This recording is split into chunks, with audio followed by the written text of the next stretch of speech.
Hello, everyone, and welcome back to the Sanderlanche podcast. Today, we are talking about The Way of Kings, chapter 16 and 17. We're in flashback time. It's a flashback. It's a Kaladin flashback. And we get to meet, his girlfriend and then some other guys, his brother, Tien. He doesn't have his third eye yet, but maybe soon. And then we flash forward to Kaladin, current day. And we see what he's trying to do to become a better bridge leader. It's pretty cool. With me this week, as always, is Jamie, Data, and Dak. Yes, we're all here back together to talk about Way of Kings for you. So hold on to something. The Sanderlanche is about to begin. Fear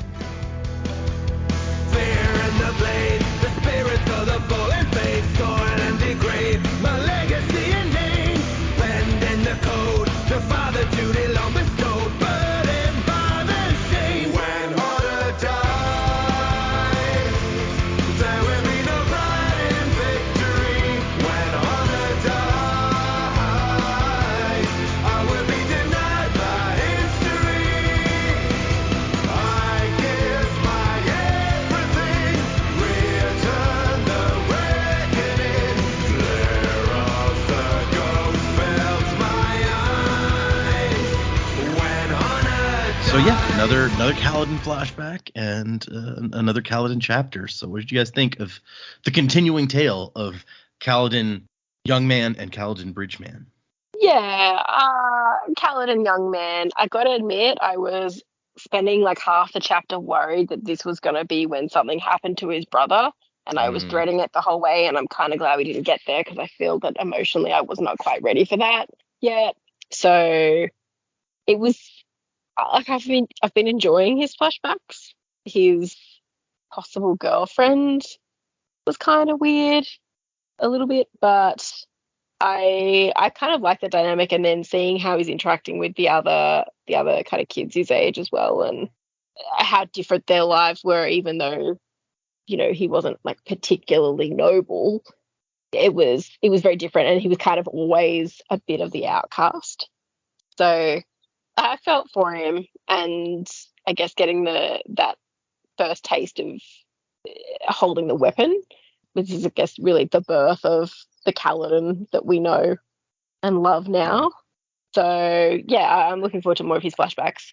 Kaladin in the present, it's good to see him using some of his surgical knowledge, and he is just too good of a person to be involved with Gaz. I hate Gaz. He just rubs me the wrong way all the time. But it's nice to have like names on the other bridge members, and you've had previously all of them like watching him run himself ragged carrying that beam, and then to continue to stand there today while the rest of the crew's resting. Like, he's leading by example to a whole new level, but then helping them on the field and insisting they come back. I think he's going to come back, and there's going to be a hell of a lot of respect for him and for what he did for the crew members. Like, that's going to be more than trying to stand up and motivate them, watching him do what he did, and like running up into the death line as well. Like, it's a pretty ballsy move, but they definitely are showing some, I think, did they use the word reverence almost, or wasn't respect? There was a different word they used, but it was, they were silent and just watching him do what he's doing, and he really is willing to help them. It's not about standing up and big noting himself. He's got some knowledge and he's very experienced. So I hope this will continue to mean good things for him. Yeah, it's interesting how none of these people cared about each other at all, but as soon as Kaladin starts showing he's trying to help people, some of the other guys get on board and they're like, oh, fine, we'll help you save people. It just takes that leading by example is doing, like I think you said, more difference than him trying to get them all up at the crack of dawn and train them and give them speeches or whatever. Yeah, that will come in time once you know that the guy who's trying to lead you actually cares about you. Mm-hmm. And then you've got people who care about each other. We try and do everything we can to put ourselves in the best shape to survive these things, which obviously they've never made any effort to do before. So yeah, I think it'll be good. I like Rock. Is it Rock? Yeah, Rock. Yeah. Like, he's basically insane. He's like, you're insane. Well, I guess I'm insane too. Like, you're cool. It's just, I mean, you pointed out that like we have some names now, and it's weird the difference that just knowing some of these people's names means, because before it was just like this faceless, nameless crowd of people who were going to die. So what did we care? But now You're not going to get to know them, so it doesn't matter. Yeah. They're another person. I'll probably steal your sandals later because they're in a better condition than mine, or you don't have sandals because you don't deserve them. Like, that's all we really got of people. But now you've got names to people that you don't even like really know, we haven't interacted with, but that entire front line was named. And so when you realize that, one of them had died or something, and it's like, oh, like, I don't know you. I've got no idea who you are, but you had a name. And Kaladin obviously took the time to get to know you, and we know how he feels when he loses somebody, so that's sad. Yep.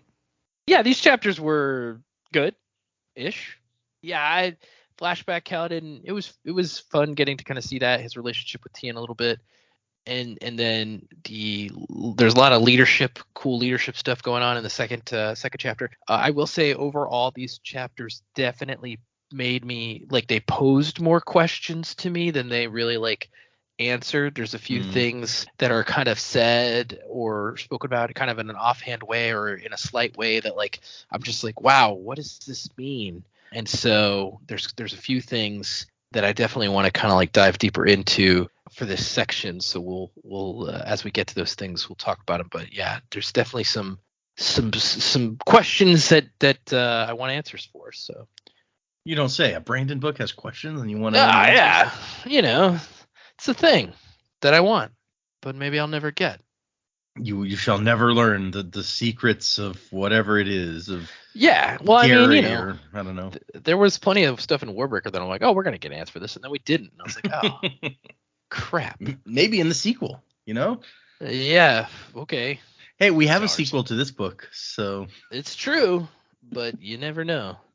I think there's still stuff from Well of Ascension that I'm like, without Secret History, I would never have understood that. that's what Secret History was about, telling you the secrets. Yeah, where's the Secret History for Warbreaker? That's what we need. That's a question to you, Data. Where is it? No, I don't have it. No. Yeah. It was the annotations. I gave them to you. I mean, that filled in some gaps. Classic Warbreaker. I don't know. Yeah, these chapters are all right. We're still in just all right, let's just set the scene a bit, like with the flashback. The flashback was kind of cool. It was nice to actually see Tien.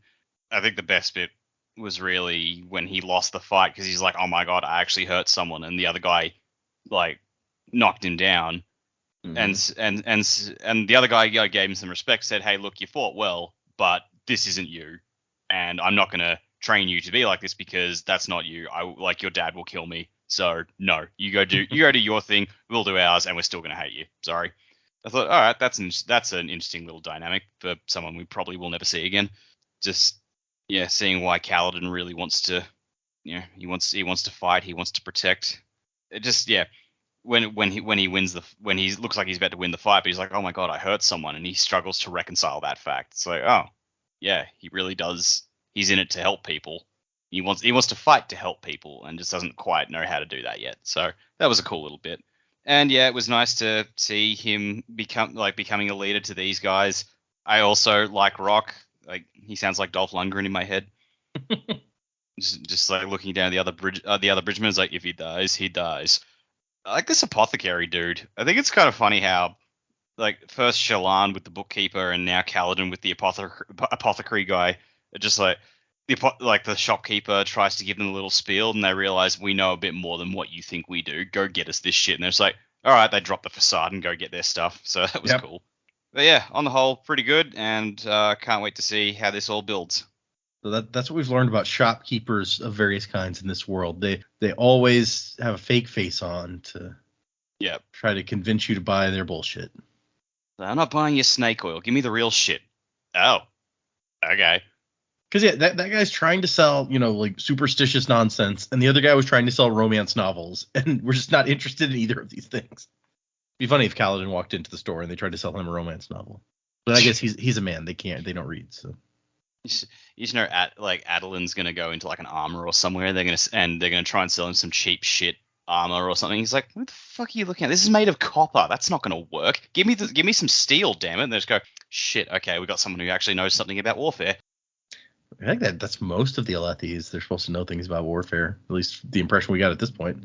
Maybe he goes to, I don't know, Phelan. Sure. We learned that there are merchants there, so yeah, it could happen. Yep. They don't know so much about warfare, maybe. Yeah, it's the whole thing with Kaladin, like you and Jamie both kind of mentioned, is just this other perspective we're getting on Kaladin and like his status in society, because it's very different from the status he's had since we've known him. Is like him being separate from the other Dark Eyes for being, like on a different level from them, basically. And so it's kind of it's weird, but informative, I think. Yeah, he's just perpetually trying to make more of himself.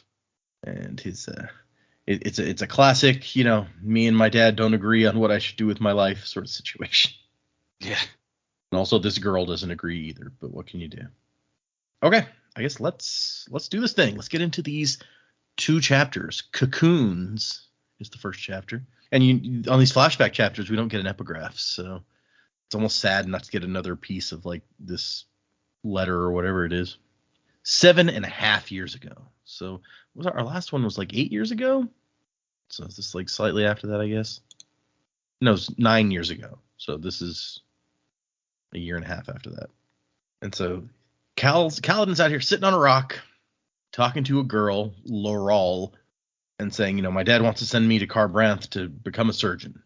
And she's like, what? And so Laurel is a light eyes. She has bright, pale green eyes, different from the browns and the blacks of the townspeople. There really was something different about being a light eyes. Yeah, your eye color. But also her hair color is kind of like Adelin's that we heard about, where she's got like golden streaks in black hair. I wonder how many, you have like affair babies that are born. It's like a bright eyes woman who like gives birth to a dark eyes child, and like her bright eyes husband's just like okay, what the fuck is this? Right? Like, you're not passing that off as my kid. Yeah, that would be an awkward situation for everyone. Yep, you're not wrong. Yeah. So we also find out a little bit about like farming in this world, where they have lavish polyps like growing on the hillside, and it says they grow like melons filled with grain. And so when it's time to harvest them, you break them open, you got a bunch of grain to feed everybody. That sounds baffling. Yeah, they can't even grow plants like or crops like regular people. Nice harvest of grain melons this year. Yay! And Laurel is angry, but like, why didn't you tell me your father was talking about this? Don't you want to become a Light Eyes? Win a Shard Blade? Well, there's new information for us. You can become a Light Eyes. By getting a Shard Blade. Or is it a myth? Yeah, we don't know. So we find out in this chapter that the story is if a dark-eyed person wins a Shard Blade, then they become Light Eyes. But apparently it happens extremely rarely, if ever. Yeah, the question of how to win a Shard Blade is a interesting one. Well, I mean, yeah, if you have to, kill a guy with a Shard Blade to get a Shard Blade, we know how difficult that would probably be based on when we've seen Seth fighting with a Shard Blade. So it's hard to imagine some regular dude having a shot at that. Well, especially if like a Shard Blade wielder can just poof it in and out of existence. Well, yeah. Well, I mean, we found out in the prologue, I think, that if you kill a guy with a Shard Blade, the Shard Blade like appears next to him. Yeah. Fair point. So you'd be able to get it if you could take him out. If that's how you can even win them. Who knows if like you're allowed to keep it at that point. You gotta like find one in an alley and stab him. I don't know. And we get Kaladin's not sure, there's these new feelings involved, like emotions that his father's sterile descriptions hadn't explained. Some of them about girls, like Laurel. Yeah, it's called puberty, my dude. Look, I was gonna wait to bring this up, but Laurel she's obviously in love with Kaladin.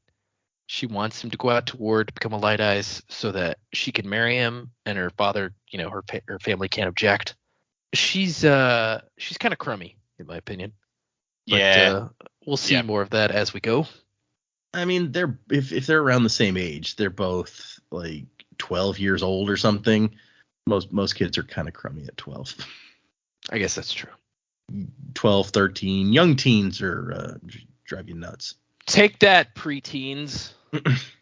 And I'm not sure I agree with your read on Laurel from this, but we can get to that here in a minute.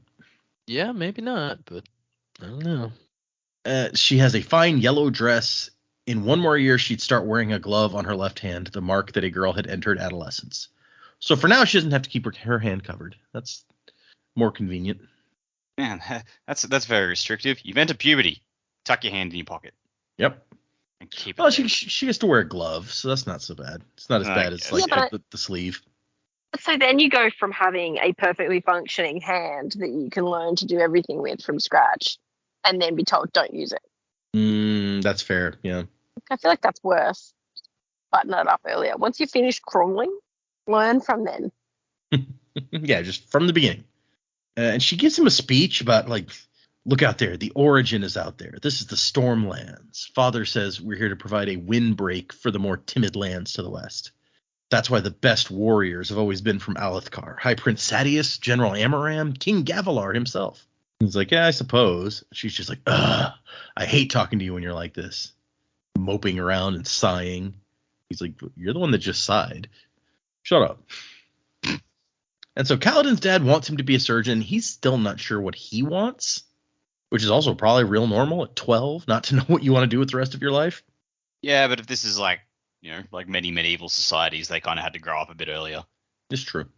But like part of him wants to be a soldier. Like he has these dreams of going off to war and being like this big hero, fighting alongside heroic Light Eyes, doing good someplace other than this little town nobody important ever visited. And then here comes Tien, his little brother, who's apparently small for his age. It says other kids called him a runt, but Lirin's like, oh, he just hasn't hit his height yet. I forgot that their dad was named Lirin, and I thought he just misspelled Laurel here. Kaladin even says Tien looks like a boy half his age. So yeah, he's pretty small, I guess. What are you looking at, Kaladin? Dead weeds. Oh, well, you need to see this. And he found a neat rock where when you get it wet, you can see some cool patterns on it. I found it for you to make you feel better. And despite the fact that it's just a stupid rock, he kind of feels better. Maybe it keeps tigers away. If they had yeah, tigers. and I didn't know.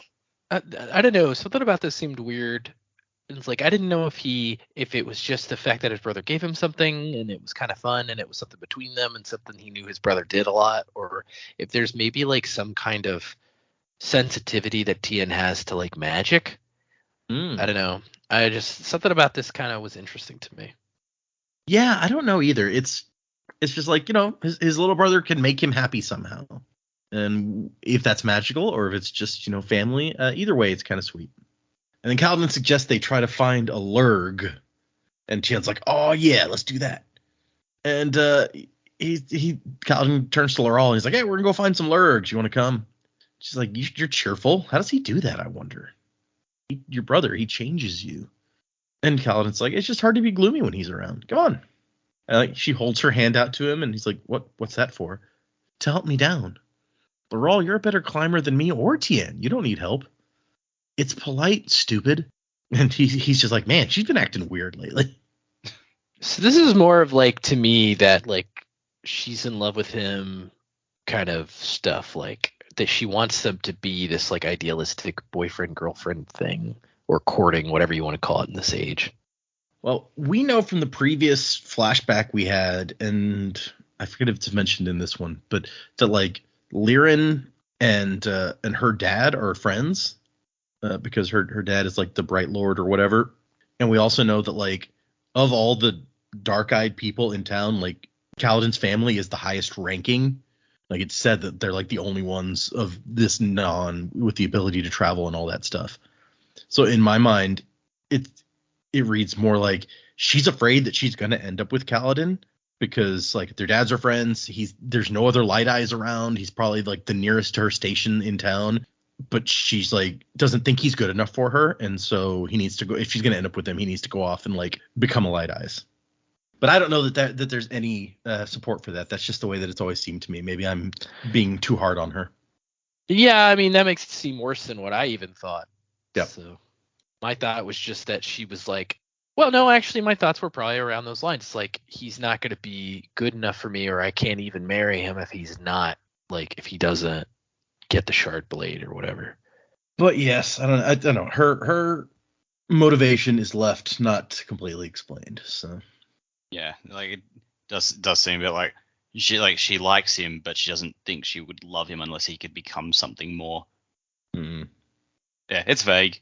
So they find a lurg, which is a little animal with 6 legs that makes a cocoon around itself, and the cocoon dissolves when like water hits it, so that when the storm comes, it like comes out and gets water or whatever.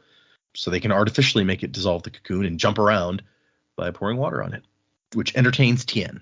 So that's the important thing. I mean, I assume it's just like a caterpillar crab, because everything on this world is a crab. Right? Yeah. Crab up. Yeah.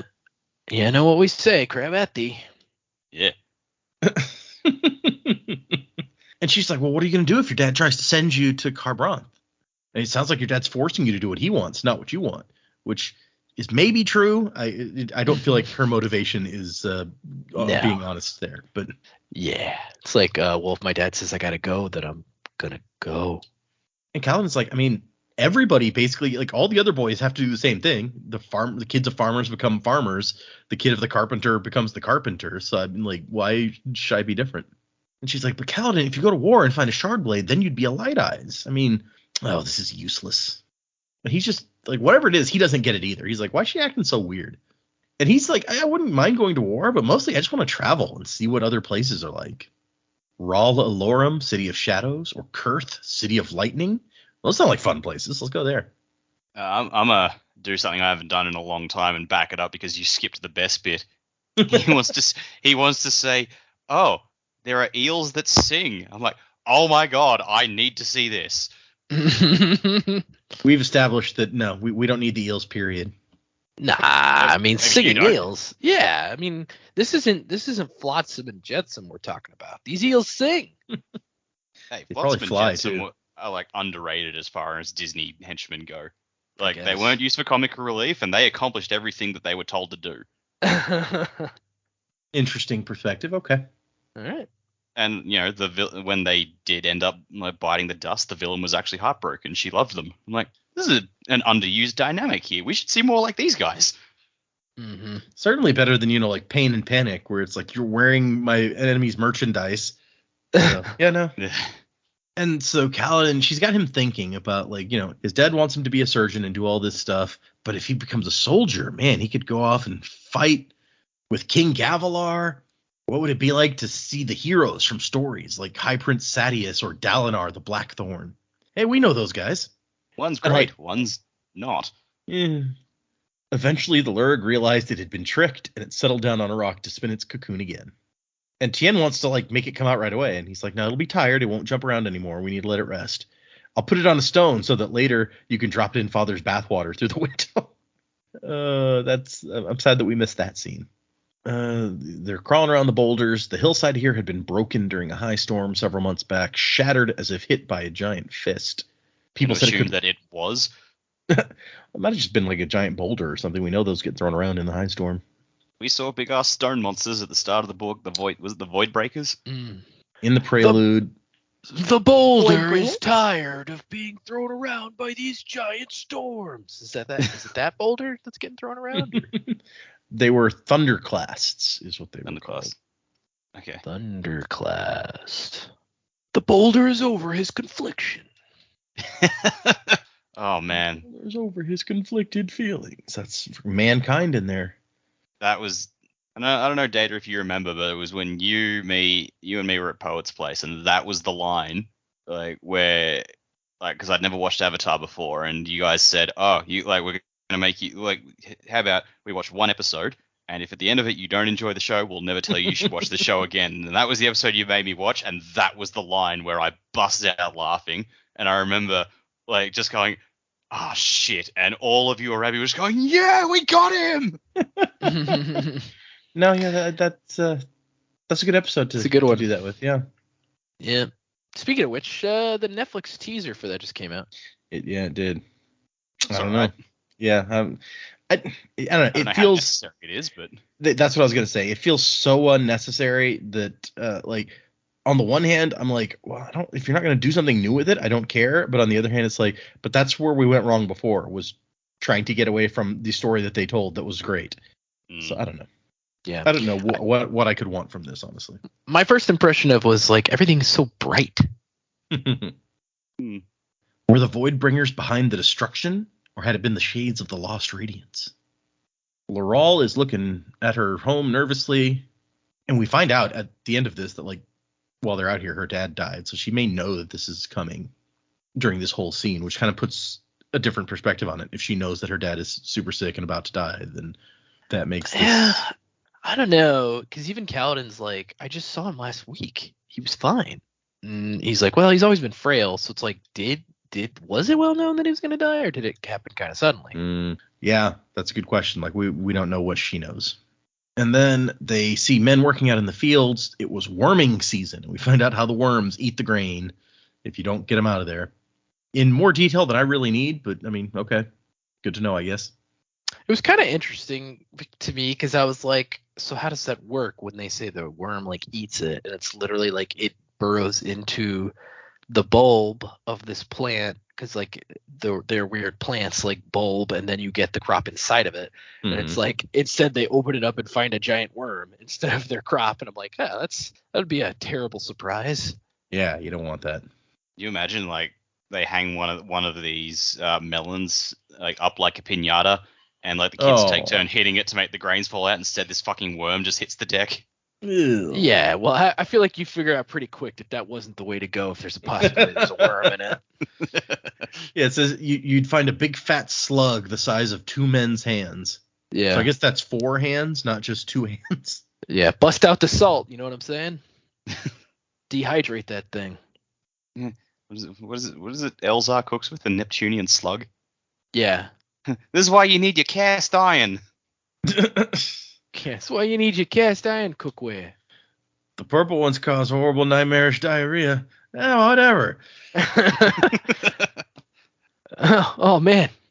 This is the saltiest thing I've ever tasted. I once had a heaping bowl of salt. Is this salt water? It's salt with water in it, if that's what you mean. So they see several of the young men hanging out, not worming as would have been expected. And Colin's like, oh, why aren't they worming? And Laurel's like, I don't know. And then she gets an odd look in her eyes. Let's go see. And so the kids all have what he calls solid Alethi dark eyes names, like Jost and Jest and Mord and Cav. Not like Kaladin's name. So 1-syllable names? I guess so. I mean, Gaz. We know him. Yeah. Yeah. And so here's another thing. Like, she's taking him over there, and he even says it later in the flashback chapter. It's just like, she's taking him over there. She's obviously knows, like, something's going to happen if they go over there. Like, I don't know. She's not cool, man. Yeah, that was just like, she wanted to come over here, and then she sits down and does nothing and just waits for me to talk to them. Like, oh, okay. Also, just want to say, as far as the names go, I feel like Maud, like every fantasy series has a Maud somewhere. There was definitely one in Song of Ice and Fire. Okay. And there was, I think it's like I was reading a Viking-inspired fantasy one. Like I think it's the Bloodsworn. Yeah. I'm pretty sure there's a sitcom. There's a Maud in that as well. Like, why are there so many Mauds?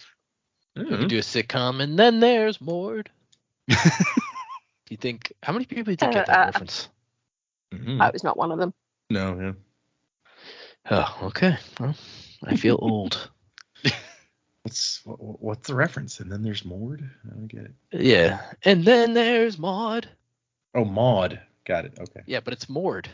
Yeah, no, I'm following. Get it now? Yeah. I gotta explain the joke. It's not funny anymore. Good job. We pronounce them the same way, so it works for us. I was thinking about Morn from Deep Space Nine. So I was about to say like, what was it? Like, I was about to say Mord from Ord. Wait, no, that was Mork from Ork. Mork from Ork. Yeah, that's a different thing. Yeah. Yeah. If anybody. Him, I know. If you should be thinking about anybody from Deep Space Nine, it's Quark. No, but Morn sounds more like Mord. I guess. And in that other show that I do for Deep Space Nine, we have to have like Spotting Morn because he's always hanging around in the background somewhere. Hey, look, it's Morn. Yep. Morn. And so, yeah, they go down there, and Laurel just kind of sits back and is going to watch the show, whatever's going to happen. This is another of those where I was like, so she's just too good to go and chat with the dark-eyed kids? Or is it more that she wants some shit to start, and so she's going to sit back and watch? Either way, I don't think it speaks well of her, but whatever. Yeah, I definitely think she's shit starting. Well, I mean, yeah, I'm not at all surprised. But like I said, 12-year-olds, I'm not surprised that they'd be like that. And so Cal's like, hey, ho, Jost, why aren't you guys warming? Oh, wrong thing to say, because now it sounds like he's accusing them of like shirking their work. You could have been like, hey, what are you guys up to? But no, you had to, Old Tarn found a patch of polyps that ain't growing right. Let us off for the day while they talk over whether to try another planting. And so Cal's like, yes, what are you guys talking about? Talking about football and basketball. Kaladin stands out not just because, he's a higher status than these guys and all that, but he's also clean, dressed in clean clothes, unlike any of them. So it just it doesn't look great. His father had sent him and Tien out for the day while he tended to something at the City Lord's manor, which we now know is the City Lord dying. But Cal would pay for that break with late night studying by Stormlight, but no use explaining that to the other boys. So yeah, they don't understand, he doesn't just get to hang out. Or maybe they do, given how the scene ends. And they're like, Cal, you know stuff about the world, right? You ever heard of a Dark Eyes becoming a Light Eyes? And Cal's like, well, I mean, yeah. A wealthy dark-eyed merchant can marry into a low-born Light Eyes family, and their children might have light eyes. So it's like, no, real dark eyes, like us. Not like you, their tone implied. Cal's family was the only one of second non in town. The others were fourth or fifth. And Cal's like, I mean, yeah, ask Laurel. She was just talking about it. You win a shard blade on the battlefield, and your eyes become light. And that's when Laurel chimes in. She's like, everyone knows even a slave could become a Light Eyes if he won a shard blade. One of the main reasons common men went to war. In Vorin kingdoms, everyone had the chance to rise. And Nagit, well, that's that, which is not a single syllable name, but have you ever heard of it happening, not just in stories? And Cal's like, I mean, it must. Otherwise, why would so many men go to war? Well, yeah, that just sounds like it's some bullshit the Light Eyes spread around to get you to go and fight for them, but maybe that's just me. Yeah, that does sound definitely thought that way too. We're too cynical. Our generation, well, what can you do? We got to prepare men to fight for the Tranquil Line halls. We got to send soldiers to the heralds. The Ardens are always talking of it. I don't follow this reference. Is he saying that we have to send people to die? I mean, we found out previously that like if you were a good warrior, then you go and help the heralds fight after you die. So maybe that's what it is. It's not them dying so much as training to become good enough to help the heralds retake heaven or whatever. You go fight at the gates to the outside. Yeah. There's a Dresden Files reference. Yeah.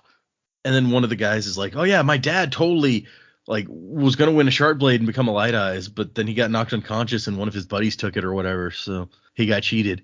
And Laurel starts laughing, which that's going to go over well. It's like, didn't your father fight in the Waste Scum skirmishes up north? Waste Scum? That's just not a fun word. And I like... She's like, tell him, Kaladin. Like, you make them angry. Yeah. My boyfriend's going to beat you up. and how's that bus you just got thrown under, Cal? Yeah, but it's not like Kaladin hesitates. He's like, I mean, she's right. Yeah, there weren't any shard bearers up there. That's because, look, I love Kaladin. I think he's a really nice guy. There are times when he's just not that bright. You're not wrong. Yeah. But he tries to be nice about it. He's like, if your father saw one, he must just be remembering incorrectly, which just makes the kid mad anyway. It's like, remembering. I mean, yeah, I'm not saying he's lying. He might have some trauma-induced hallucinations or something. Yeah, Kaladin, when we see it started when he was young, he keeps, like, he's one of those guys, and I'm guilty. I can be guilty of it too. It's like you're trying to get out information because you have that information without reading the room. Mm-hmm. So... And you just end up digging yourself deeper. Yeah. Yeah. Dig up. Been there on the daily basis. Like, yeah, I'm just trying to inform you guys. Hey, asshole, nobody cares what you have to say. That's what they're thinking. Yeah. And so, yeah, the guy's like, you always trying to make us sound dumb. Want to make us seem stupid, huh? We ain't all lucky enough to spend our days eating fruit and laying about. Then he picks up the staff and he holds one out for Kaladin. He's like, "You insulted my fa, you get to fight. That's honor. You have honor, lordling." So here's the same thing Gaz calls him, getting called back several years later. So wouldn't that be annoying? You've finally shaken off this name someone's given you as a kid, only to be called it when you're at your lowest of lows again by some asshole who really doesn't deserve a word in edgewise. That'd suck. That would suck, yes. Fucking Gary, man, what can you do? He is the worst. Oh, early prediction. Gaz is that guy grown up. Gaz is Jost secretly? That would be interesting. Yeah. That's not even secret bad guy. That's just secret dickhead. Yeah. Yeah. And welcome to our new segment on the Sanderlanche, Secret Dickhead. Secret dickhead. Who's the secretly a dickhead this week, guys? Most of the time it's not secret. Let's be honest. I was gonna say Gary's not really secretly a dickhead. It's just the secret is that he's another dickhead. He's two in one. He's the same one. dickhead. We're playing double dickhead. And now Kaladin tries to calm things down by being like, "Oh, I'm not a lordling. I mean, Stormfather, Jost. I'm only a few non higher than you are." Yeah. Not the right. Dig up, stupid. Yeah. Correcting people isn't always the answer. And he I looks find over. that it's rarely the answer if you want to make them happy. And like he's thinking, the boys are always looking for a way to make themselves look better than me. My dad says it has to do with their insecurity. At least he doesn't say that. He's like, "Look, Josh, you're just insecure, and I get it, but Look, now I know you're mad, but the only reason you want to hit me is because of your repressed feelings of inadequacy." Yeah. Your life is shit. Mine's not as shit. So you want to get upset with me. No, I get it. But, you don't need to go down that path. And he's like, my dad would just say to walk away, but Laurel is sitting there smiling at me. Men didn't become heroes by walking away. So, he's going through puberty right now. There's a girl he wants to impress that makes you do all sorts of stupid shit, including like fight a guy when you've never held a quarterstaff in your life and he's been training in how to use one. So, and I don't know if Laurel like expected him to win, but she's clearly very unimpressed by the fact that he gets his ass handed to him pretty rapidly. Sort of made me think, like, I've never read the book, but I've seen the movie Stardust. Mm-hmm.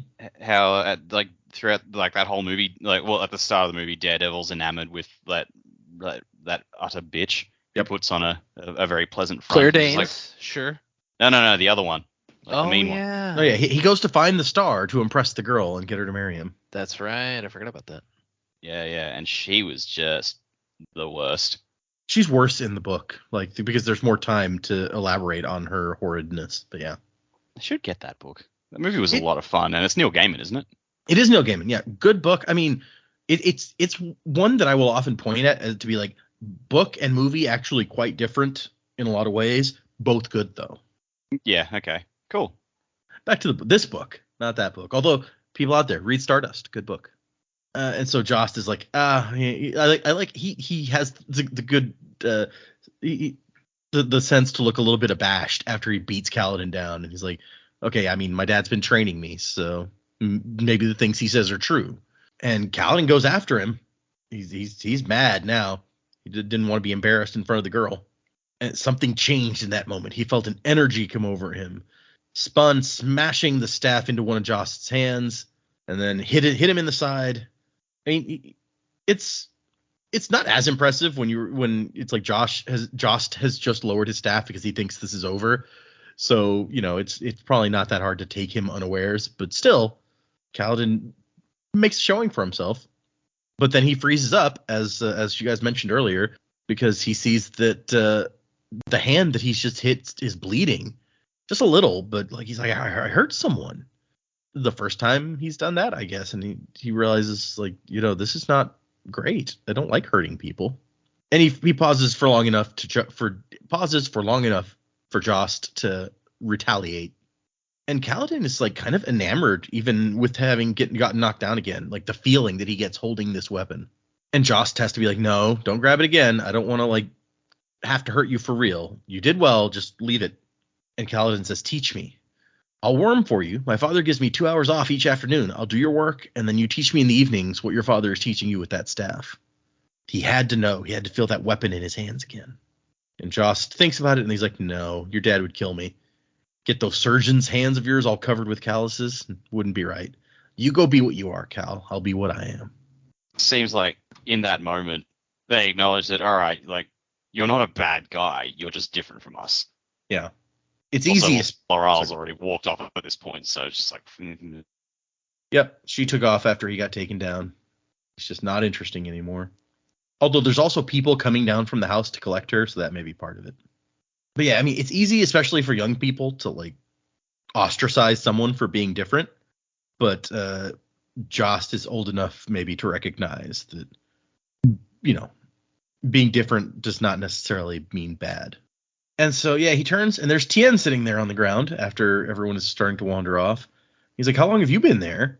And Tien smiles and gives him another rock.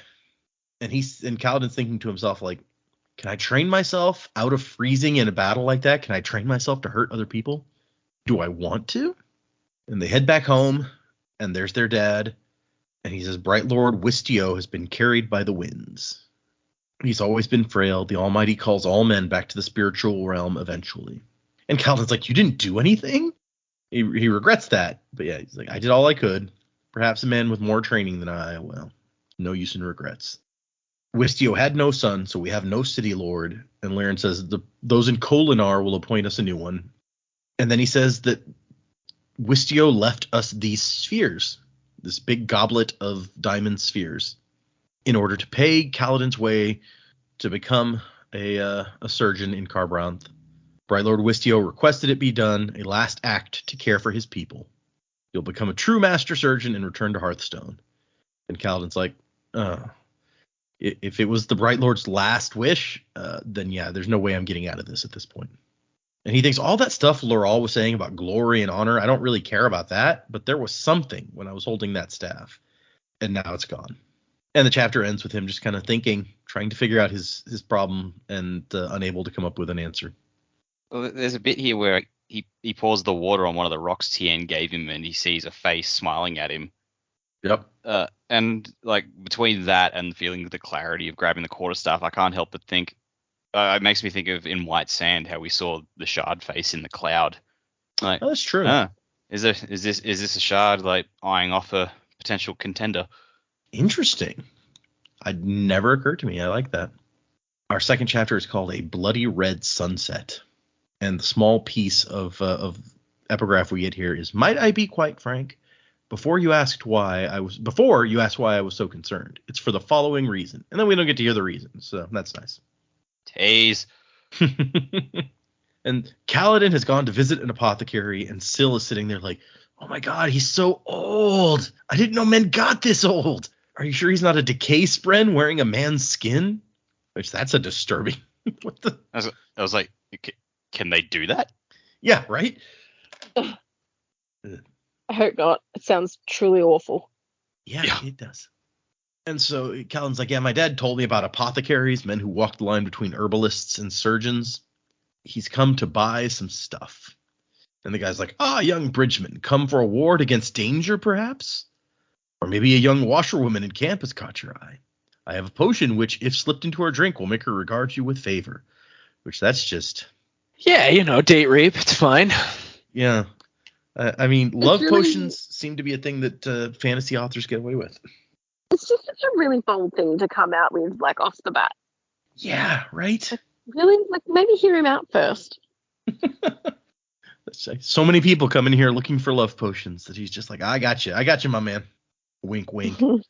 Even Harry Potter has, like, the gross love potion stuff, which is disturbing. Yeah, but it did still have like a subplot showing the damage they can do. Yeah. Well, subplot. It was like the main villain's backstory. That's true. I thought you were talking about, Ron getting poisoned because of... I mean, that was still kind of fucked up, but it was played for comedy. I think the only reason that the love potion and Ron stuff is in there is to like help you understand how it could happen with Voldemort. So yeah, because it's the same book as when like when they do all that explaining about Voldemort's backstory. So, and I like Syl is like, hey, you should buy that potion and give it to Gaz. Maybe he'll be nice to you. Oh boy, that is Oh, I'm sure the fanfic authors had a field day with that one. Mm. And so Kaladin's thinking about how his dad told him about this, and the bullshit that they try to peddle to make some some money here. Potions that'll contain some sugar or some pinches of herbs to spike alertness or drowsiness.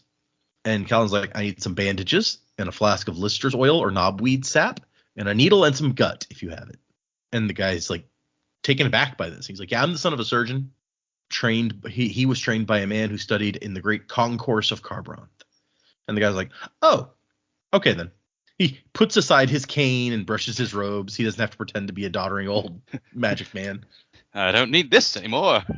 It's like the man's age hadn't changed, but he suddenly did not seem nearly as frail, and his step was firmer. He'd lost the whispering raspiness of his voice. So this guy's good at his act, apparently.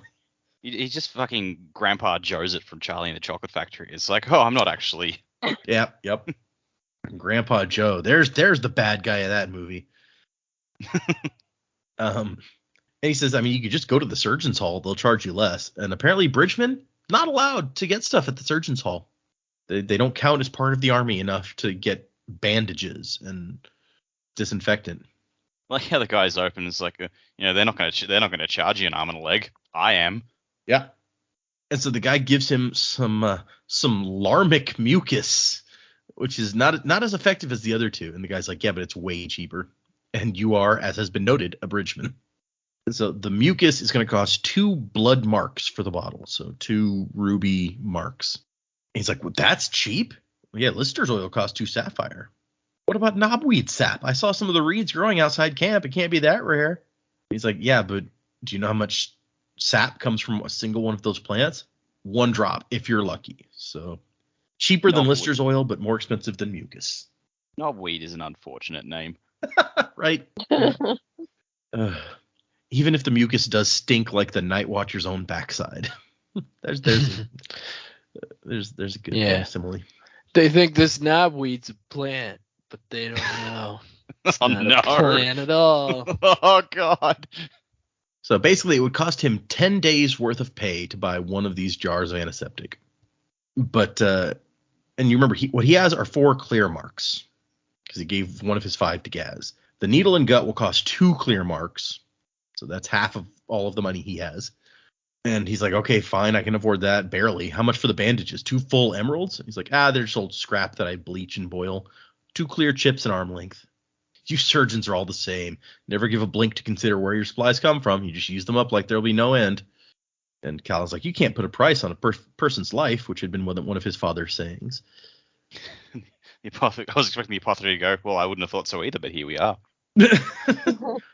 I mean, given that Kaladin has the brands on his forehead of a slave, I think he would have been like, you're a weird one to say that. All right. Yeah. And then the apothecary is like, wait a second, you trying to pass off some dun spheres on me? So the spheres do not have, they're not glowing with stormlight. And he has to check, and he's like, oh, no, these are real gemstones. You should get your spheres infused, Bridgman. They were glowing this morning. Gaz must have paid me with rundown spheres.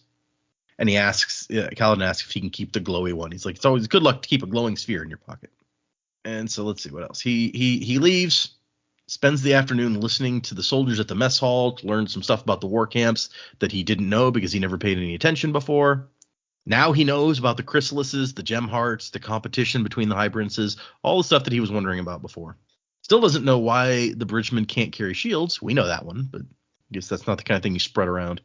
So we got 10 war camps for the 10 high princes. Each one has its own crater, and he's part of Sadius's war camp. And we get a thing where he says, I hadn't expected so much discord among the camps here. I thought it'd be like, one big king's army. And Syl, very wisely, is just like, people are discord. You all act differently and think differently. Nothing else is like that. Oh. People are like, ruin. Fucking ruin. She says, Spren are, in a sense, virtually the same individual. There's harmony in that, but not in you. Harmony with a lowercase there. Yeah, right. And discord with a lowercase. So. Well, I forgot discord was one of the shards that we heard about. Well, discord was a possible, alternate identity for harmony, basically, that we talked about. Oh, that's right. Yeah. And he says, but not all Windspren act alike. You're proof of that. And she's like, yeah, maybe now you can see why that bothers me. When every single other one acts exactly the same as all the rest. We find out that the barracks are soul cast directly from air into stone, but nobody's allowed to watch that because it's a secret holy rite. And then it's time for a bridge run. The horn blasts, and he has to run up, and he got back just in time. Line up, everybody. Everybody get in line. And there's a strict rotation on who gets to be in the front, who gets to be in the back of the bridge running. Bridge crews had a brutal system of self-management. If a man tried to cheat the others, forced him to run the final approach in front. Gaz even refused bribes to let people switch positions. Perhaps he knew the only stability, the only hope a bridgeman had was in their rotation. If this is trying to make me think Gaz ain't so bad, it's not working. But the exception was the bridge leader. Kaladin gets to run in front most of the way and then in the back for the assault because he's in charge. The safest position in the group. None of them are actually safe, but that's slightly safer than the other ones. And so here go the bridges, all of them headed down. And the bridgemen, they work hard to move fast, not just because they're afraid of beatings, but because if they get there fast enough to beat the Parshendi, they don't get shot at and killed. So there's impetus to run quick. Sure, that'll get you going. So eventually they get past where the permanent bridges are, and Bridge 4 has to put their bridge down for the first time. And everybody collapses, except this time Kaladin's like, no, I stand. Moash swears at him. The rest barely pay any attention to him. But he's like, no, I'm going to stand up here, putting my hands behind my back, watching the army cross. And one of the soldiers is like, hey, little bridgeman, curious what a real soldier looks like? And then Kaladin gives him a little thing about, like, this bridge, that's my weapon. You treat her well. Your mother. And then High Prince Sadeas comes across and always seems so heroic and distinguished, a gentleman general. This guy's different. Round face, curly hair, lofty expression, armor painted red, and the helm with frivolous tassels on it. Seems excessive.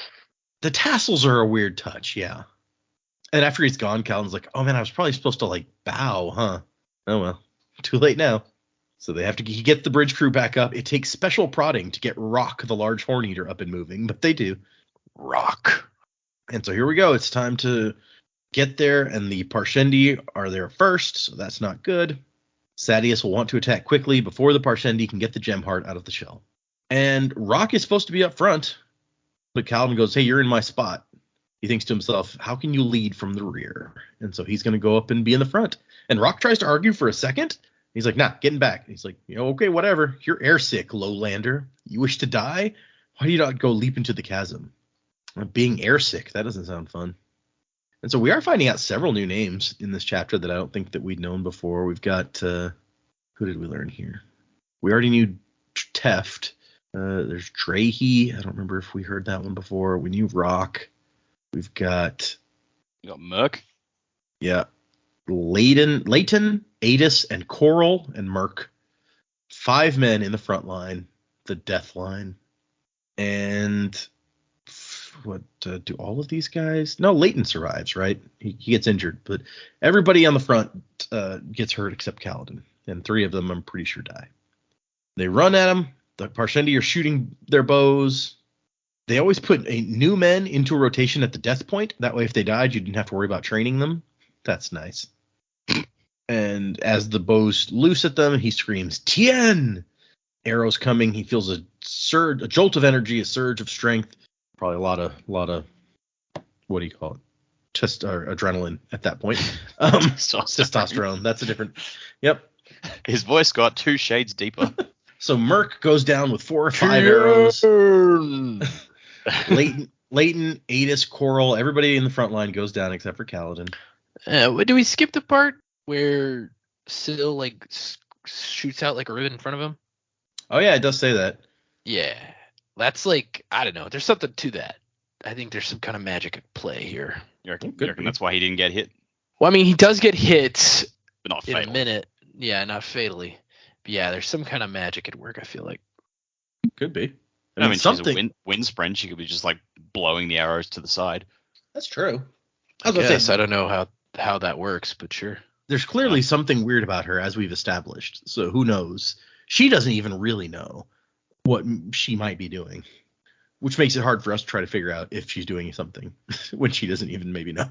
There's also this bit here where the Parshendi just like look at him. They look like confused, like what the fuck? Yeah, So it says that some of them maybe lower they- their bows. maybe they can see some effect of whatever she's doing. We'll whatever reason, this group of them lowers their bows. It gives them precious extra seconds to get their bridge down. And here comes a cavalry charge across the bridge, and the Parshendi forget the bridgemen after that. And so yeah, Kaladin took a little bit of a hit on his side, straight laceration, inch long, not wide enough to be dangerous. And so Kaladin is ready to be done. He's about ready to pass out. Then he hears his father's voice. Some people take lives, other people save lives. So he starts trying to help the people who are down. There's a bridgeman named Hobber who has an arrow through his leg, tries to grab him and pull him over to a small bulge in the rock where Rock and some of the other bridgemen had sought shelter. So he manages to get Hobber there to drop him off, and then he goes to try to find somebody else. He finds Korm, who is dead, Gadol, who is very badly injured, but he takes him back, 5 still missing. He finds David, curled up, his arm twisted at an awkward angle, and when he gets up to him, David doesn't even seem to notice Kaladin. He's in shock. So he manages to kind of drag him over, or he starts trying to get him dragged over, and then it's tough. He's worn himself out, and that's when Rock shows up. Air sick lowlander, crazy, and he grabs David and pulls him over. And Kaladin's like, 4 more, we got to find him. And Teft says, yeah, we got Merc, Leighton, Adis, and Coral. They were in the front. And Kaladin's like, yeah, Merc's dead. The others might be alive. And Rock says, idiot, stay here. Is all right. I do this thing. Guess I'm an idiot too. If I die, I die. And so, yeah, he starts treating these injured men. He's like, Dunny, go get a knife. Narm, you make a fire. He rips off. He pulls off. Sorry, go ahead. I'm never gonna be able to take Dunny's name seriously. No, I was gonna say it's really unfortunate. Or Dunny. Takes me out every time. I'm just like, they got a Old toilet. Dunny. Think in my brain, I just call him like Denny instead, just so I can not There you use go. Dunny. Yeah, okay. He gives them his shirt to use for tinder for the fire. I mean, that's only gonna work once. I guess you can get some off a dead guy later if you want. Someone else go rip open a rock bud and get me the water gourd inside. And everybody just does what he says. He's like, maybe they're too stunned to object, but whatever. They're helping. He's playing the game of like he's being so crazy, doing hideously crazy things, all in order to be selfless and help other people, that they then feel ashamed for not helping out as well. And it's like, well, better. Otherwise, like, he's better than me. And fucking. Unlike young Kaladin, they could pick their moment. Yeah. And then as he's trying to save Gadol starts coughing up blood and says, they break the land itself. They want it, but in their rage, they will destroy it. Like the jealous man burns his rich things rather than let them be taken by his enemies. They come. Yeah. And then So this was like, he dies. Then this was like, to me, the epigraph thing, right? It's like right before somebody dies, they utter this weird prophetic thing. So there's got to be something going on with that, because I don't know that every single person in this world does that before they die, but this guy certainly did. Yeah. Presumably, people who die suddenly don't get the chance. But I wonder if also because of where they are, they're on the shattered plains. It's like you're talking about, like, oh, they break the land itself. I'm like, well, that's where you are. So maybe it's something to do with being close to the shattered plains and the unclaimed territories. Like there's some effect here that's causing this to happen. Maybe. So those the ones in part 1 that were all seem to be recorded by someone. You think they were recorded out here? Could have been. Maybe. I don't know. It's like. If this is the disputed lands, the Parshendi are out here, it might have something to do with like the shard effect. This is where it's the strongest, and that's why there aren't civilizations like human civilizations settled here. Yeah. I don't know. This place is weird, and it seems to make things weirder around people. This place is weird. Yeah. No. Okay. I buy that. The other 3 are dead. They only found Leighton, who's still alive. His left leg had been trampled by a horse, so that's nice. And Kaladin manages to save these guys. I mean, we clearly lost the one guy, but end of the day, after all of his application of bandages and everything else that he could do, he didn't get the antiseptic, so he can't use that. So he has to do a lot of cauterizing, which that's not fun, but yeah. And I like he had to take the cleanest portion of the bandage he used on Gadol and use it on Hobber because he's already running out of that stuff. And then I do like when he's done, he gives the knife back. He's like, go put it back on the dead guy you took it from. I don't want anyone to accuse us of like robbing the dead or whatever. That was a nice touch. I really like that bit. Mm. And Teft gives him some water, and he's like, drink this, you'll need it. Where'd you learn to heal men like that? I wasn't always a slave. And Rock's like, these things you did, they won't make a difference. Gaz makes us leave behind wounded who cannot walk. It is standing order from above. I'll deal with Gaz. So what he wants to do is have 2 guys in charge of Leighton, 2 guys in charge of Hobart. They can't walk, so they're going to tie them to the bridge, carry them, and then quickly untie them at the chasms before the army crosses. And also, someone will have to lead David if his shock is not passed. And Rock's just like, Gaz won't stand for this thing. So Kaladin has to go find Gaz, fucking Gary, and be like, and he looks at Kaladin covered with blood, and he's like, how much of that blood is yours? Like, hopefully, maybe. He's just like, you're going to die, right? You're going to relieve me of my problem? And Kaladin just says, we're taking our wounded. And Gaz like, no, if they can't walk, they stay behind. Standing orders, not my choice. And Kaladin just says, we're taking them. Bright Lord Lamoral won't stand for it. Gaz is superior. And Kaladin's like, you send us back last to lead the wounded soldiers back to camp. Lamoral won't go with them. He won't know. He'll be too busy at Sadeas's victory feast. And he gives his last sphere over to Gaz. That one that he kept earlier because it was the lucky glowy sphere. And he's like, well, you think one clear mark is going to be enough to make me take that bigger risk? He goes, if you don't, I'll kill you and let them execute me. And like, that's just in a calm voice that he's saying this too. He's just like, well, you can take my bribe or I'll murder you right here and not give a shit. Yep. Yeah. It's like, yeah, you could take my money or you could take my blade. He didn't have a blade, but yeah. You could take my fingers around your neck. He's made it clear to Gaz that he can kick his ass if it comes to that, so. Shut up and take my money or I'll snap your fucking neck. And Gaz, given that Kaladin has proven he can kick his ass, like I said, but also he's staying there like covered in blood, it's apparently intimidating. And so he takes the sphere and a dun sphere at that. And Kaladin's like, well, that's your fault. You gave it to me. These spheres were newly infused last night. They came straight from Bright Lord Sadeas's treasury. What did you do with them? It's like, yeah, is that because something to do with the location as well? Because the Shattered Plains are so weird, or is it? I don't know, because they're something with Sill's presence. Yeah, because they're all on the Shattered Plains, so they would all expect that, I guess, if they. Oh, that's a good point. Like, if that was something that happened all the time. I wrote down a little note for myself here. Like, is he? Without knowing it, is Kaladin somehow channeling Stormlight, or maybe Sill is? That's a good thought, but maybe Kaladin's using Stormlight and he doesn't even know. Could be. We have seen a guy like take Stormlight out of spheres before, to use for various purposes. So I guess it's possible. Kaladin's not, jumping and walking on the ceiling and shit, but he could be doing something. Or Sill could be doing something, like you said. Yeah, that might make more sense. I was gonna be like, I don't know if he could be doing something without knowing that he was doing something, but maybe Sill knows more than she's letting on. I mean, we saw Vin using her luck without knowing what she was doing. That's true. So, yeah, it's possible. Right. Well, Also, she didn't know what it still- was, but she wasn't doing it unconsciously, right? I think they established that she was using some metals unconsciously, but she was definitely consciously using her luck at times. Yeah. Also, like, Sill's been with him for a while now, and I feel like she was becoming different before he even had currency available. That's true. As a slave, he didn't really have any cash, probably, huh? Mm. I mean, he's still a slave, to be technical, but...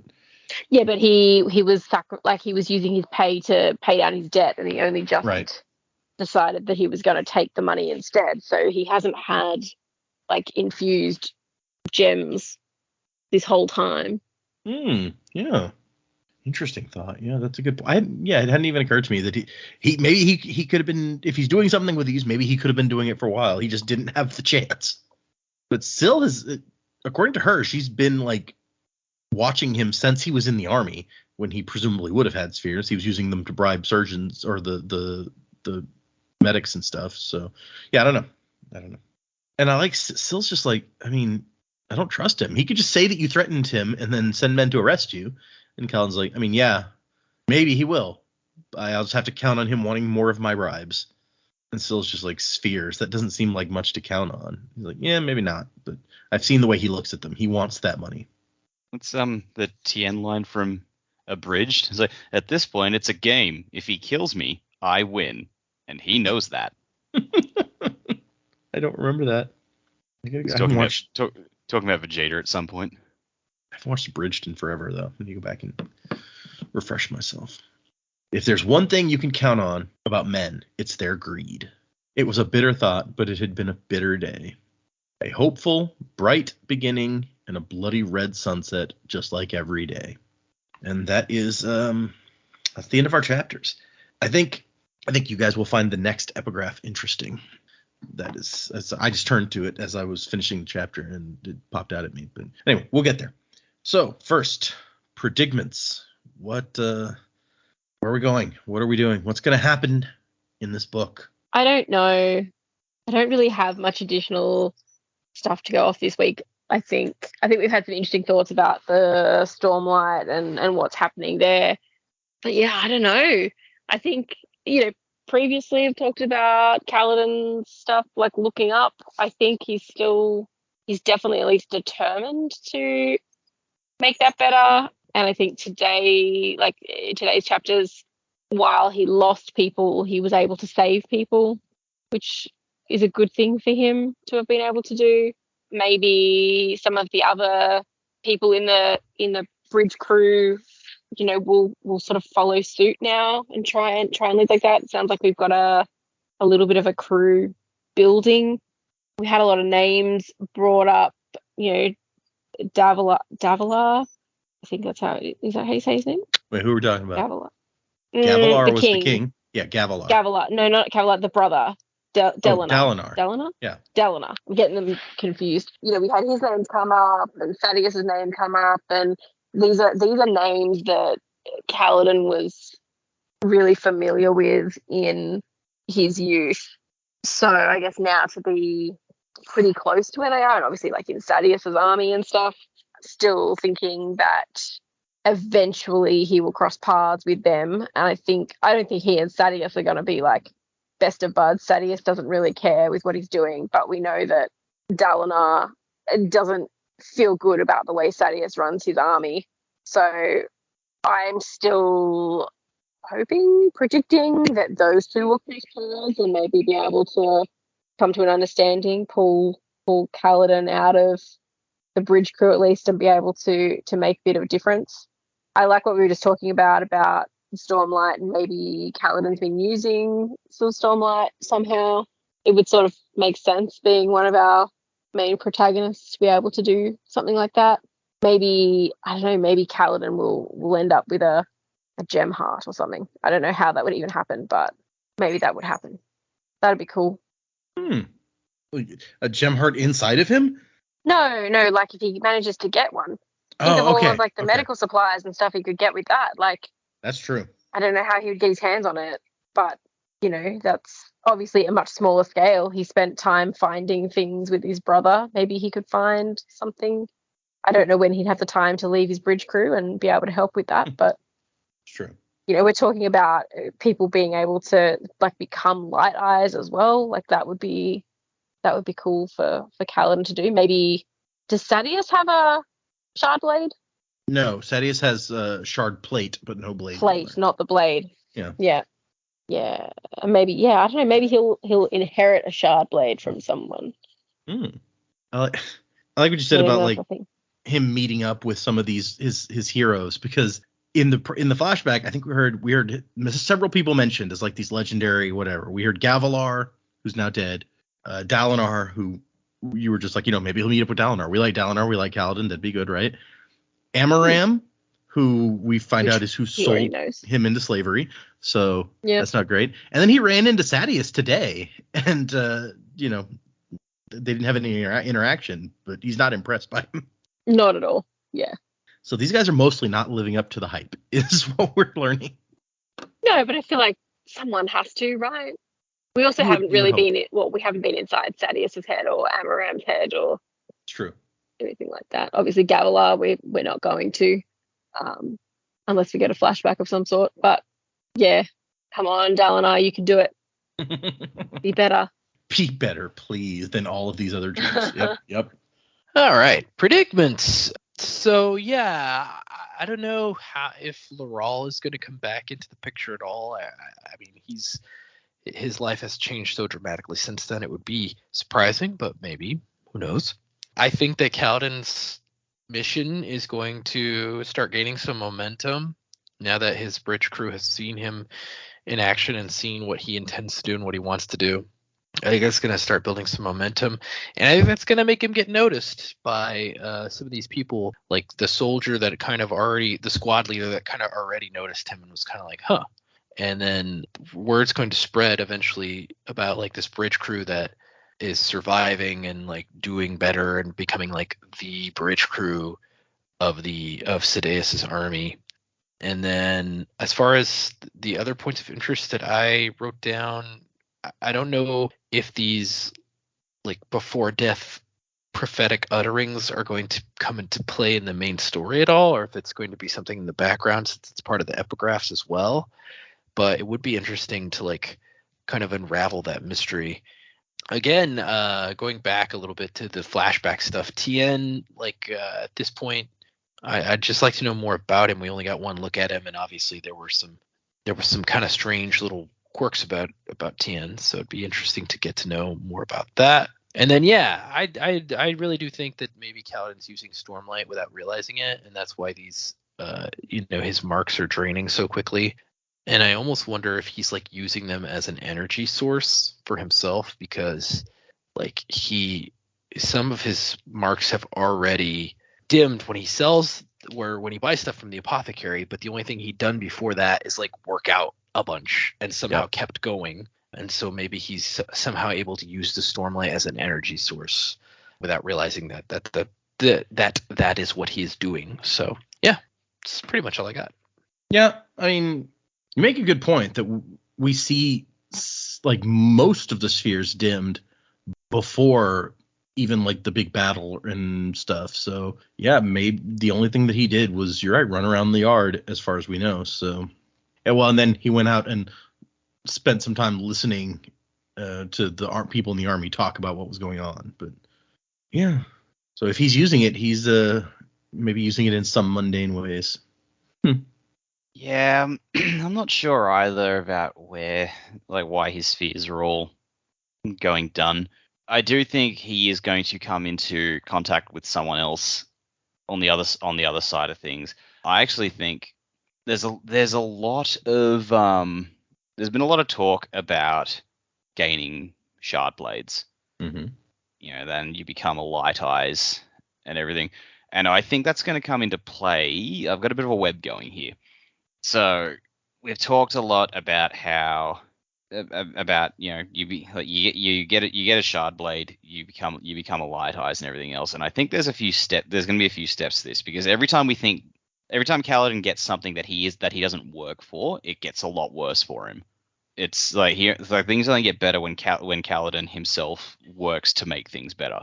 So I think if he does get a shard blade, I think he will, and I think it's going to get even worse because he is in Sadeas' army, and so Sadeas is going to try and claim some right to the shard blade once Kaladin gets it. So yeah, I think Kaladin will get a shard blade. Sadeas will either try and claim it, or he'll try and really buddy up to Kaladin and say, well, I mean, you're my guy, you're in my army, like, yeah, you're a light eyes now, but I'm still the Bright Lord, you still work for me. And Kaladin will maybe try and use that to get better rights for the bridge crews, and Sadeas is like, fuck, why do we care about the fucking bridge crews? And so, but yeah, you'll have this guy who was a bridgeman who's suddenly become a wielder of a shard blade, and everyone's going to be like trying to, oh, what's this guy like? And that'll factor into Adolin trying to get one over on Sadeas, so maybe he'll try and buddy up with him as well. And Kaladin's like, you people are all just trying to fucking use me. No, I got this sword, and I'm going to use it to look out for the little guy. So yeah, I think that's where we're going to go with this. It's definitely convenient that we're told in this chapter, like, even a slave could become a light eyes, and we know that there's like kind of low level light eyes that aren't as important as other ones. Probably if you have one of these super rare shard blades, you're not even like an unimportant one. You're a pretty important guy. So it would be very convenient for our story if our hero could go from slave to important guy who can make a difference in one fell swoop, right? Yeah, but like, yeah, the crucial thing is like everyone treats it as getting a shard blade means you've got it made, and we're gonna see that's not the case. It's actually gonna throw Kaladin into this politics game that he's woefully unprepared for, and he's just like, I'm just out here trying to save my guys, man. He would be ridiculously unprepared for it. Yeah. We don't even know at this point that he's gotten any better about knowing when not to say things than when he was a kid. Yeah. So yeah, I think that's what's going to happen. The other side to all this as well is like the little bit where the Parshendi were looking at him just like, what the hell? They were staring at him confused. That's going to be crucial. So maybe, like, I predicted once upon a time that he would, go hang out with the Parshendi for whatever reason at some point. I'm still not ruling that out. Okay, so Kaladin and Parshendi BFFs still on the table. I got you. Yeah, I mean, maybe he decides, well, I've got a shard blade. Maybe fuck it. I'm just going to go negotiate with the Parshendi and like see what's what against everyone's like orders and wishes. That would be interesting. I would like to see how that went. Because once again, we still don't know very much about the Parshendi, about their attitudes towards anything really. So yeah. Okay. These are some interesting. Okay, yeah, some interesting possibilities opening up with those predicaments. I like it. All right, let us move on to. We have one new review and one new email for today. So let us do those. The first one is a review from Parge73, Parge 73. This podcast is Final Awakening, Lerasium in its purest form. Anyway, these are questions. I'm working through the back catalog and am right at the end of Era 1. I think you have one episode left until Secret History. I have loved the guesses and the jokes. My podcast player won't play the episodes in order, so when one ends, it jumps to a random mid-Warbreaker episode where there are still volcano jokes going on. That's got to be so frustrating. Yeah, right, it would be. Will you do the secret projects after Stormlight 5? I'm assuming by the time you get to Stormlight 5, it will be out, considering that you're just starting the Way of Kings. That was the end of the review. To answer that question, I would want to read Stormlight 5 before. I think we could safely, from my perspective right now, I think after Stormlight 4, it would certainly be safe to read the secret projects because, I mean, then we would have read the same amount that anyone else could have read before they came out, essentially. So it would be as safe as it was for anybody else. But it's possible Stormlight 5 might be a better place to read them after. I don't know. No one's read Stormlight 5 yet, so we'll see. Yeah, I've read Stormlight 5, but that's, So, 5 stars. What are you going to give? Oh, yeah. You can be an augur. How about that? Ooh, nice. Auging it up. Thank you for your 5-star review. If anyone wants to leave us a 5-star review on like Apple Podcasts, Spotify, wherever, throw that out there. Joe will give you a misting power to jump you into the misting crew. Our email is from Amanda Truthwatcher, who sent us an email just recently because I was editing an episode and heard that name, so I remember it. The title of this email is White Sand. Hello, Sanderlanche crew. I want to thank you for your podcast, but mostly for your coverage of the White Sand Omnibus. Before anything was published on this story, I read the prose version and fell in love with Chrysala. She's one of my favorite characters in the Cosmere. I pre-ordered the 3 volumes of White Sand and read them as well, and in doing so found that I don't particularly like reading graphic novels. So when I received my pre-ordered omnibus, I had a hard time reading it since I had already done so. Then I was introduced to your podcast. Reading along with you fine people helped me get through it at last, and because of all the updates, I am eternally grateful to you. Maybe you can help me get through the Dark One as well sometime in the far future when you get to that. I'm almost halfway through your coverage of Warbreaker now, and as always, I'm loving listening to your thoughts and predicaments. Dragonsteel 2023 is coming up fast, and I'm a little sad I won't be able to be there this year. I went to both the previous ones, but last year I started feeling sick on the flight, and by the time my husband and I got to our hotel room, I realized I was fully sick. I was devastated as I looked forward to coming to the first Cosmere Dragonsteel Con all year. It wasn't COVID. I made sure, and I wore a mask so as not to get anyone else sick. I was only able to attend 1 thing on the first day and 2 on the second, so I'm upset I couldn't be there more, and possibly have seen Data and Joe there. Maybe I could have started listening to you guys last year. Anyway, Dragonsteel Books just teased us today with the ugly sweaters. I will definitely pick up the Mistborn one, even though both look great. How about any of you? Do the sweaters look appealing to you? Thank you so much for taking all the time and effort to produce your podcast. Wuzzing to the time of next. Amanda Truthwatcher. P.S. I love Eastern street slang, a.k.a. High Imperial, and I'm so glad you use it regularly. It just shows how much you all secretly love it as well. Oh yeah, we love it. I'm not a sweater guy, so like, I don't want a sweater. That's just me. I'm not a sweater guy. I don't know. I didn't know they were a thing. Yeah, hold on. There's one of them is from some books we have not read yet, so I won't show you that one, but I will show you the Mistborn one that because it was literally like yesterday or something that I got an email with these in it. So there's Brandon wearing the Mistborn one. That's pretty cool. I like that. Yeah, I think I might actually get that one. I don't. The other one is Skyward, and I don't like it as much, but this one I think is kind of neat. Was it just the two? That's the only two that I saw. Although when I just Googled for it, there is a Stormlight one, but I don't know if this is. Surely we're not going to get spoilers off of a sweater. Well, no, certain. Well, technically, there's a big old picture. There's a picture of a character on the Skyward one, so that might count as a spoiler. Okay, when I Googled sweaters, somebody was wearing a Stormlight one in a picture, but this was like 3 years ago. Somebody's like homemade ugly Christmas sweater based on Stormlight, so that is not for sale. The Mistborn one's pretty cool. Yeah, I like it. So I mean, I don't know. I'll see how much they cost. I'm not a sweater person either, but every once in a while, somebody has like an ugly Christmas sweater party, or at the office, it's like it's ugly Christmas sweater day or whatever. So I like to have one or two around just in case an event comes up where I need one. Sometimes at my work, though, it'll be like, it's sports day. You can wear the jersey of your favorite sports team. And I don't care about sports, so I don't own any sports jerseys. So I'm often like, I need to get some sort of like a Gryffindor Quidditch jersey or something, just so I have something to wear on sport day. Go sports. Yeah. Go Sportland Sports. They need to have like the Stormlight Bridge running races.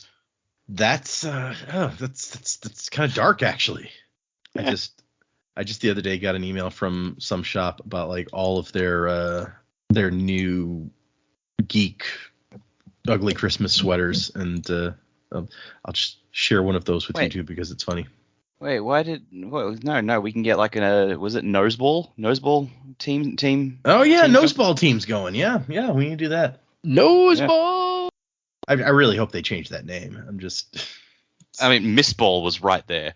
Yeah, no, that would be better. Although if it's not actually played in the mists or mists involved some way, it would still seem like a weird name. Yeah, I guess. So it's like the entire team's strategy would revolve around, what kind of misting is this player? Oh, that's true. It could be like pro bending, and you get different mistings that can be on the. Yeah, okay. Man, this shit writes itself.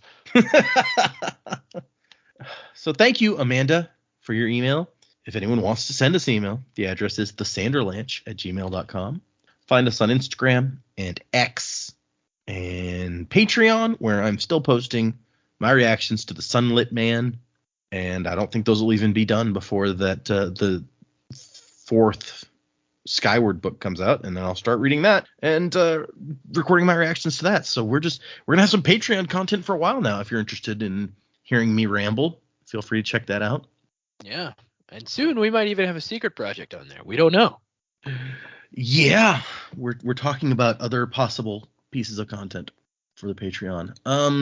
For next time, 2 more chapters. We're going to do, I almost said 16 and 17. We just did 16 and 17. We're going to do 18 and 19 are the 2 that are after 16 and 17. We're not going to skip and do like 20 and 21 yet. No, 18 and 19 for next time. And here's the part of the show where I go, what am I forgetting? Because I know there's something. Oh, I know. We're going to do our word of Brandon of the week, assuming that I have one. Let's see. I need to start repopulating my list. I've read most of them. Okay, here's a little one that I don't think is too complicated, but it's just an interesting little note. A guy named Orange Jedi asks Brandon, if a copper cloud who you guys will remember, like Clubs was a copper cloud. That's somebody who can burn copper. A smoker was another name for it. If a copper cloud was near an awakener, would they dampen the effect of colors being deepened around an awakener? And Brandon says, I hadn't thought of that. Yes. That one is tenuous. A tenuous yes, though. I would have to think about it. Tenuous at best. That's So just exactly what you want to hear from the creator god. just another little glimpse at how these magics overlap in weird ways. So a copper cloud isn't just preventing you from detecting stuff with allomancy. It's doing something that could affect how other forms of investiture display themselves. Okay, that's confusing. It's not what I thought. I was like, yeah, it just obscures people from seeing that you're using your powers, and like, oh, it's actually affecting how you use your powers. Okay, that's different. Well, I guess, I mean, if it's dampening the effect of colors being deepened, like the colors being deepened around you is not like that's something that other people can see to tell that you're highly invested with breaths or whatever. It's not necessarily part of how your powers work. Yeah, I guess. So yeah, I don't know. It's a weird little thing. It's less of my shaky grasp of copper clouds and more of my shaky grasp of awakening. Well, yeah, because as we established, even by the end of that book, we're still like, what the hell do awakeners do? Yeah. So there's that one. Did I say music by Miracle of Sound? I don't remember. If I didn't, now I did. Music by Miracle of Sound. This episode of the Sanderlanche brought to you by MeUndies. Brought to you by Snacky S'mores. Glagnar's Human Rides. Human Rides. It's a bunch of Bunch crunch of humans. Yep. Damn it, you beat me to it by like half a second. Oh, well. That is my favorite product. Yeah. I also like Robo-Rooter. You can also help with an impacted bowel. Robo-Rooter. Okay, so that's enough Futurama. Thanks everyone for listening. No. Thank you emailers, thank you patrons, thank you people leaving reviews. You're all awesome. And 2 chapters for next time. Wasing to the time of next. Colo? P.S. Fasher. Crabs ahoy! All glory to the Hypno-Toad.